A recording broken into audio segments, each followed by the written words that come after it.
Ya karena waktu ke Malaysia Brunei itu pengalaman pertama saya dan mungkin buat pelajaran dan nggak akan terulang lagi. Di saat perbatasan itu saya di Malaysia itu waktu itu dari Indonesia ke Malaysia. Jadi paspor saya itu serasa saya udah dicap, udah dicap cop perbatasan. Saya pikir udah, udah saya bawa. Naik motor lah tuh dari Malaysia, gas terus 3 hari 4 hari sampai Brunei. Pas sampai perbatasan Brunei, lah ini capnya nggak ada Pak, dia bilang gitu. Waduh, saya bilang, saya langsung panas dingin di situ. Balik lagi saya.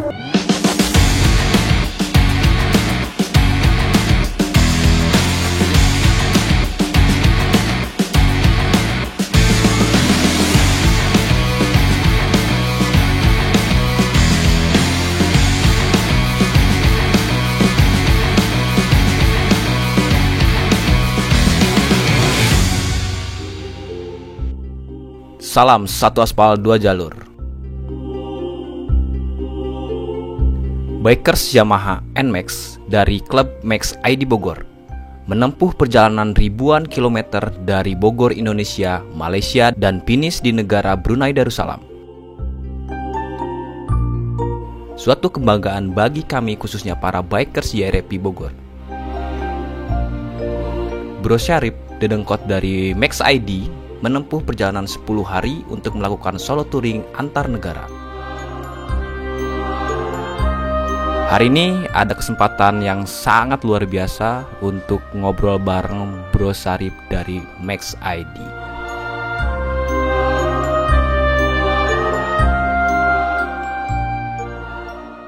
Ini kan kita berbicara 3 negara Om ya.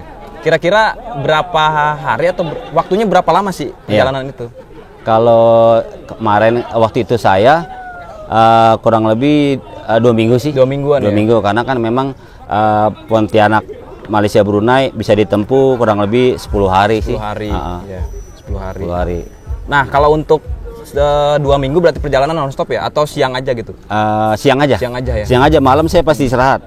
Kalau jam 5, jam 7 malam itu saya udah nyari hotel. Nginap. Besok pagi jalan lagi, gas lagi sampai malam. Saya berhenti lagi, nah, gitu. Jadi lamanya itu ya di kapal laut dari Pontianak ke Jakarta itu yang lama, ya? Bisa 5 hari. Bisa 5 hari. Nah itu kan perjalanan yang sangat cukup jauh lah. Kalau dihitung per kilometer berapa kilometer sih Om? Kurang lebih kalau kilometer dari Pontianak ke itu ya, sama juga dari sini ke NTB, Lombok, dah kurang lebih dah. Kalau diukur ya. Tapi ada ini nggak? Maksudnya ada kerusakan yang fatal atau apa gitu dari segi kendaraan motor kecuali si NMAX ini gitu? Alhamdulillah saya pakai NMAX ini dari pertama beli 2015 ini keluaran pertama. Saya belum ada kendala yang berarti gitu. Apalagi pas touring nggak ada. Alhamdulillah.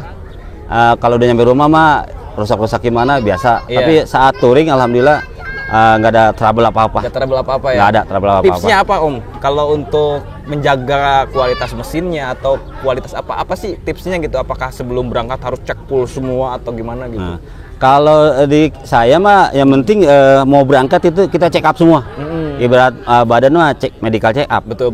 Saya masuk ke bengkel, cek mana yang kurang, apa yang ini dikasih tahu. Ini harus ganti ini masih aman, udah ganti. Itu aja. Jadi sebelum berangkat kita check up benar-benar ya aman jalan. Betul. Kalau Indonesia sendiri kemana Kang ngeceknya itu? Apakah di perbatasan apa di tempat khusus gitu? Atau untuk imigrasi atau apa iya, gitu? Di perbatasan itu di imigrasi ada bagiannya. Kalau di Indonesia kemarin di Entikong, perbatasan Malaysia Indonesia itu saya di Entikong, Kalimantan Barat. Justru di Indonesia itu kita agak agak bukan ribet sih. Kita harus benar-benar cek benar-benar fisik, tidak sesuai dengan surat doang. Jadi barang-barang dikeluarin semua, dicek semua, bawa barang-barang yang dilarang nggak, narkoba atau apa. Jadi Indonesia memastikan kalau warganya yang touring aman ya. Jadi memang seleksi pertama itu di Indonesia kita turunin semua deh, ribet juga. Cek semuanya sampai sasis disenterin semuanya. Berarti aman, ya udah berarti kita lolos tuh masuk ke Malaysia. Oke. Ada kesan khusus nggak? Misalkan menemukan apa gitu di jalanan atau misalkan perbedaan antara 3 negara itu apa yang menurut Akang ini yang unik gitu? Oh iya. Kalau saya lihat di perbatasan di dua negara itu, Malaysia dan Brunei, jalanannya itu memang ini sepi banget. Sepi ya? Sepi, tapi jalanannya bagus, aspal mulus banget di situ. Jadi hampir mobil-mobil, truk-truk hampir nggak ada, bis-bis juga jarang. Jadi nyaman banget. Nyaman banget. Beda dengan kita di Indonesia agak-agak macet, mungkin penduduknya juga banyak ya. Di sana kan dikit, dan kita bisa ngegaspol motor kita enak banget itu di situ. Ya. Di Sarawak jalanannya mulus, aspalnya bagus. Betul. Jadi dan disiplinnya juga terlalu bagus juga disiplin warga di sana. Jadi polisi hampir jarang saya lihat. Jadi memang diri sendirinya disiplinnya udah kuat. Lampu merah pun jarang, tapi di perbatasan dia berhenti. Gitu nggak nerobos ya? Nggak ada nerobos. Iya. Maaf, nggak kayak di kita ada lampu merah aja diterobos. Semuanya bisa macet. Kalau di sana lampu merah nggak ada gitu. Jadi saya tanya sama teman di Malaysia, kok nggak ada lampu merah, kok pada berhenti? Iya. Dia bilang di sini Om nggak ada lampu merah, tapi CCTV banyak. Om ngelewat dikit dikirimin surat hilang. Ya, seperti itu. Ada nggak pengalaman yang paling sampai saat ini nggak dilupakan gitu? dari semua perjalanan itu gitu? Saya ya karena waktu ke Malaysia Brunei itu pengalaman pertama saya, dan mungkin buat pelajaran dan nggak akan terulang lagi. Di saat perbatasan itu saya di Malaysia itu waktu itu, dari Indonesia ke Malaysia. Jadi paspor saya itu serasa saya udah dicap, udah dicap cop perbatasan. Saya pikir udah, udah saya bawa.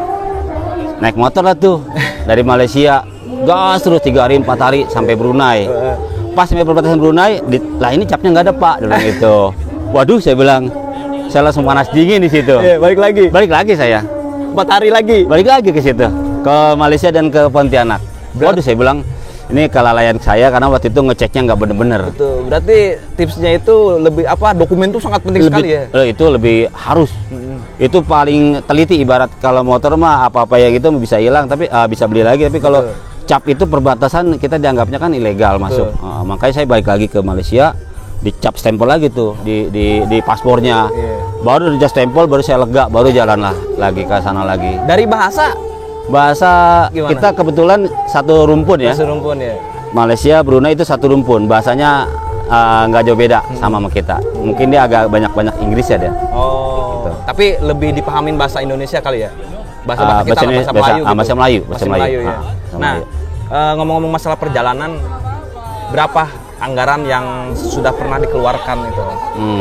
Apakah ada sponsor atau apa gitu kan? Mungkin buat teman-teman semua kan, mungkin saya pribadi lah cita-cita seperti si Om ini ingin tur 3 negara, bahkan mungkin melebihi itu gitu. Mungkin dari segi kira-kira kalau budget ya, dari buat ke IMI aja jaminan itu sekitar 6 tambah 2 8,5, kurang lebih 8-10.